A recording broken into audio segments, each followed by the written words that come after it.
बिस्मिल्लाहिर रहमानिर रहीम। सुप्रिय शिक्षार्थीबृंद, বনশ্রী ন্যাশনাল আইডিয়াল হোম স্কুলের পক্ষ থেকে তোমাদেরকে স্বাগত জানাচ্ছি। আমি আব্দুল্লাহ মামুন, সহকারী শিক্ষক গণিত। আজকের চতুর্থ শ্রেণীর শিক্ষার্থীদের জন্য একটি গুরুত্বপূর্ণ যোগ্যতা ভিত্তিক কোশ্চেন আলোচনা করব। আলোচনার শুরুতে আজকের বলে নেই তোমাদের ক্লাস নং হচ্ছে 34। আর আজকের যোগ্যতা ভিত্তিক প্রশ্নে যদি কোনো সমস্যা থাকে সেক্ষেত্রে আমার এফবি আইডি দেয়া আছে এবং মোবাইল নাম্বার দেয়া আছে, তোমরা আমার সাথে যোগাযোগ করলে সমাধান দেওয়ার চেষ্টা করব। আর আজকের যে কোশ্চেনটি আমি এখানে আলোচনা করব সেটি হচ্ছে তোমাদের আগামী দিনের এইচডব্লিউ। তো শিক্ষার্থীরা দেখি আজকের যে 3 নং যে সাজেশনের 3 নং যে সৃজনশীল যোগ্যতা ভিত্তিক প্রশ্নটি কি, প্রশ্নটি একবার লক্ষ্য করি। এখানে একটি আয়তক্ষেত্র অঙ্কন করা হয়েছে। বলা হয়েছে উপরের আয়তাকার চিত্রের, অর্থাৎ এই চিত্রটার প্রস্থ 400 সেন্টিমিটার ও ক্ষেত্রফল হলো 2 লক্ষ বর্গ সেন্টিমিটার হলে নিচের প্রশ্নগুলোর উত্তর দাও। এই হলো তোমাদের উদ্দীপক যে এইটার আলোকে এই প্রশ্ন 4টির উত্তর দিতে হবে। ক নাম্বার কোশ্চেন, আয়তাকার ক্ষেত্রে ক্ষেত্রফল নির্ণয়ের সূত্রটি লিখো। খ নাম্বার হচ্ছে আয়তক্ষেত্রটির দৈর্ঘ্য কত মিটার। গ নাম্বার কোশ্চেন হচ্ছে আয়তক্ষেত্রটির পরিসীমা কত। আর ঘ নাম্বার কোশ্চেন হচ্ছে আয়তক্ষেত্রটির প্রস্থ বর্গক্ষেত্রের 1 বাহুর সমান হলে বর্গক্ষেত্রটির ক্ষেত্রফল কত। তাহলে আমরা ক নাম্বার কোশ্চেন দিয়ে শুরু করি।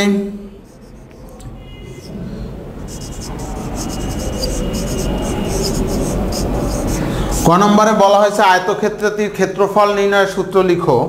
আমরা জানি আয়তক্ষেত্রের ক্ষেত্রফল নির্ণয়ের সূত্র হলো দৈর্ঘ্য গুণ প্রস্থ। তাহলে এখানে লিখি আয়তক্ষেত্রের ক্ষেত্রফল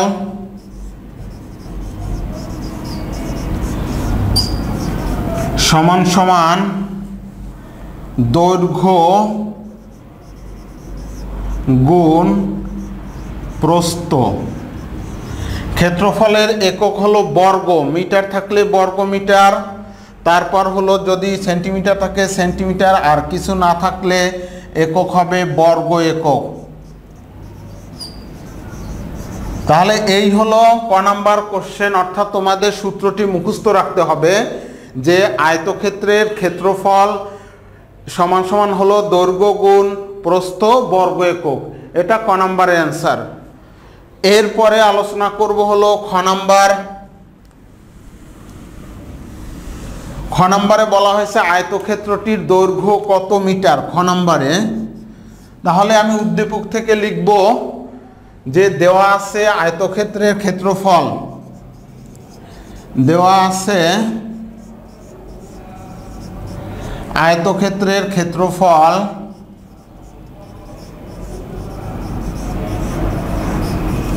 আয়তক্ষেত্রের ক্ষেত্রফল সমান সমান হলো 2 লক্ষ বর্গ সেন্টিমিটার। 2 লক্ষ বর্গ সেন্টিমিটার। এটা হলো আয়তক্ষেত্রের ক্ষেত্রফল এবং প্রস্থ দেয়া আছে। আয়তক্ষেত্রের প্রস্থ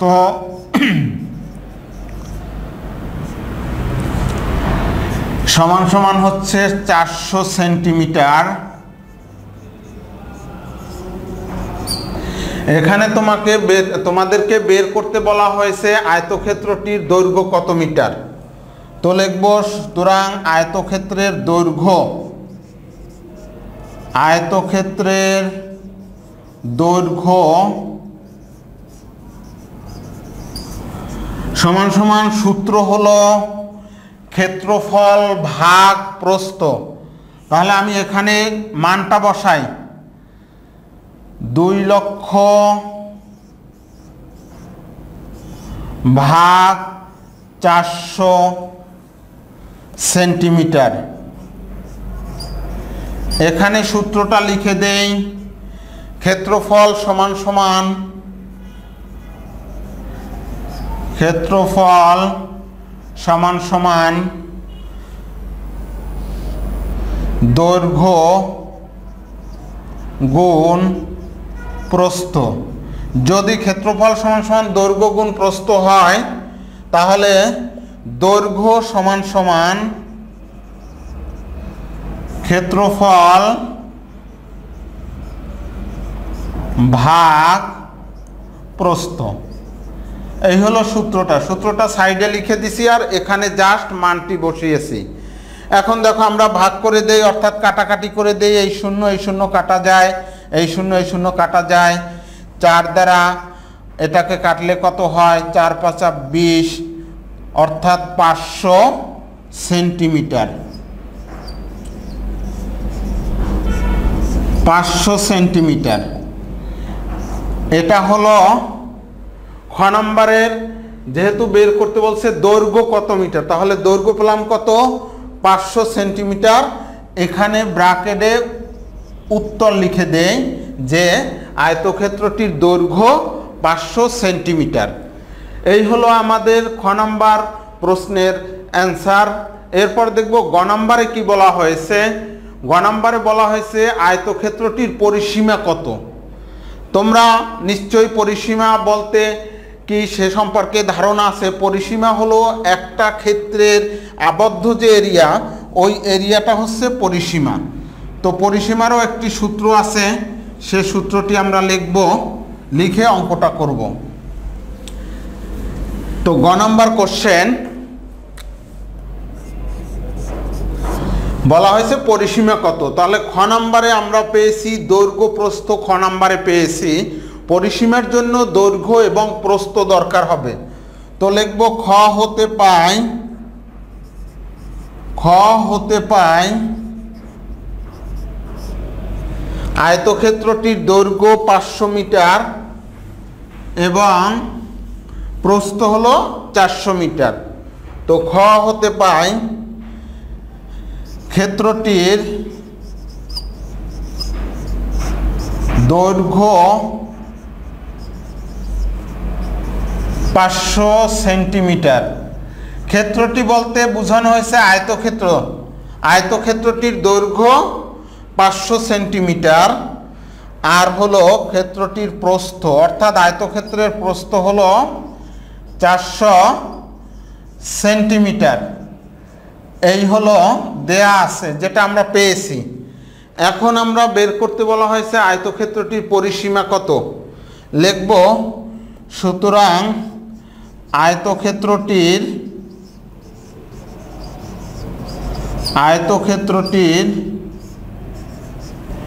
পরিসীমা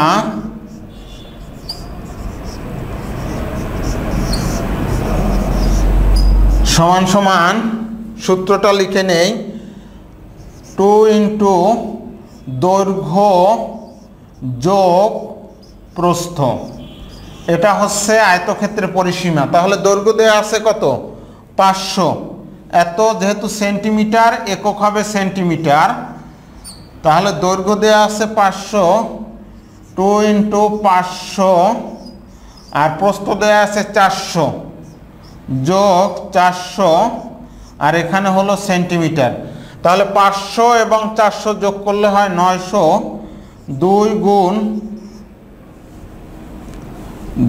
× 900 সেন্টিমিটার।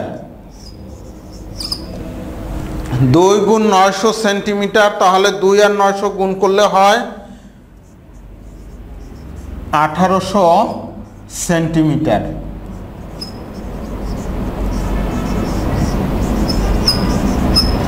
এটা হলো উত্তর। অর্থাৎ গ নম্বরে বের করতে বলছে আয়তক্ষেত্রটির পরিসীমা কত। আয়তক্ষেত্রটির পরিসীমা প্রথমে সূত্র লিখলাম, 2 × দৈর্ঘ্য যোগ প্রস্থ।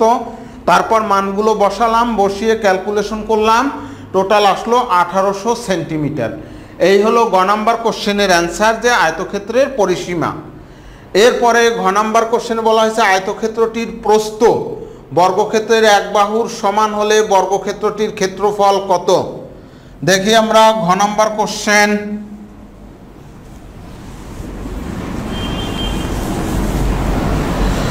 ঘ নাম্বার কোশ্চেনের জন্য উদ্দীপকে দেয়া আছে আয়তক্ষেত্রের প্রস্থ 400 সেন্টিমিটার। এই সেন্টিমিটারটা আমাদের দরকার হবে। লিখব উদ্দীপক হতে পাই, উদ্দীপক হতে পাই আয়তক্ষেত্রটির প্রস্থ, আয়তক্ষেত্রটির প্রস্থ 400 সেন্টিমিটার।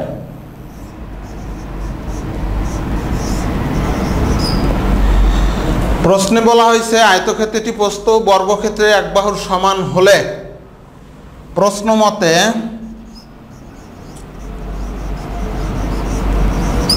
আয়তক্ষেত্রটির প্রস্থ,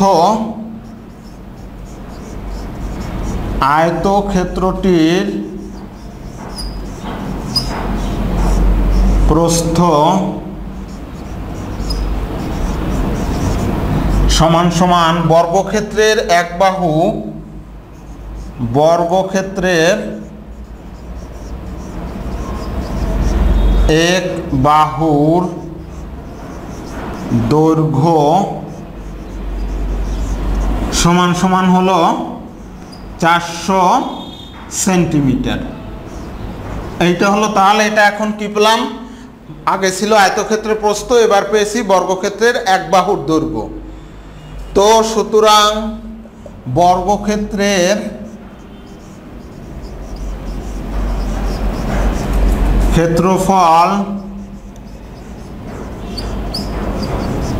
সমান সমান সূত্র জানি আমরা এক বাহুর দৈর্ঘ্য হোল স্কয়ার, এক বাহুর দৈর্ঘ্য হোল স্কয়ার বর্গ একক। এটা হলো বর্গক্ষেত্রের ক্ষেত্রফল নির্ণয়ের সূত্র। তাহলে আমরা প্রশ্নমতে এক বাহুর দৈর্ঘ্য কত পেয়েছি? 400 সেন্টিমিটার। তাহলে আমি এখানে লিখে দেব 400 হোল স্কয়ার, যেহেতু একক হচ্ছে সেন্টিমিটার তাহলে ক্ষেত্রফলের একক হবে বর্গ সেন্টিমিটার। তাহলে 400 বর্গ সেন্টিমিটার বলতে বোঝায় 400 গুণ 400 বর্গ সেন্টিমিটার গুণ করে দেয় 4 4 16, এখানে 2টা শূন্য, এখানে 2টা শূন্য, এত বর্গ সেন্টিমিটার, এত বর্গ সেন্টিমিটার। তাহলে এটাই হলো তোমাদের ঘ নাম্বারে যেটা বলা হয়েছে বর্গক্ষেত্রটির ক্ষেত্রফল নির্ণয় করো। যদি কমা বসাই এখানে 3 ঘর 2 ঘর অর্থাৎ 1,60,000 বর্গ সেন্টিমিটার। এটাই হলো ঘ নাম্বার প্রশ্নের উত্তর। তাহলে শিক্ষার্থীরা ক খ গ ঘ 4টি প্রশ্নের অ্যান্সার এখানে আমি খুব সুন্দরভাবে আলোচনা করেছি। তারপরও যদি তোমাদের কোনো সমস্যা হয় আমাকে ফেসবুক অথবা মোবাইলের মাধ্যমে জানাবে। আর আজকের যে কোশ্চেনটা আলোচনা করলাম এটাই আগামী দিনের তোমাদের বাড়ির কাজ। অবশ্যই বাড়ির কাজ কমপ্লিট করে স্কুলে জমা দিবে। তো আজকের এ পর্যন্তই। ভালো থাকবে, বাসায় নিয়মিত পড়াশোনা করবে এবং ভালোভাবে সবার সাথে আচরণ করবে। আজকের এ পর্যন্তই। আল্লাহ হাফেজ।